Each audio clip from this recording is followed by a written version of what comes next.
Kini ay nindot nga balita sa mga wala pa nakakita og trabaho. Upat ka mga job fairs ang ipahigayon ugma Labor Day dinhi sa probinsya sa Sugbo.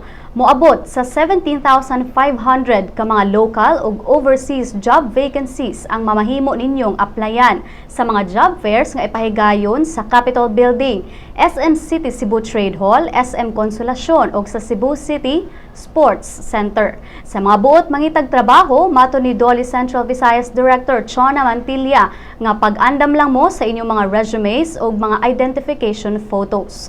Malaumon ang Department of Labor and Employment sa Central Visayas nga makatabang ang job fairs sa unemployment rate sa rehiyon diin dunay gibanabadang 237,000 ka mga tao ang wala pay trabaho base sa record sa DOLE.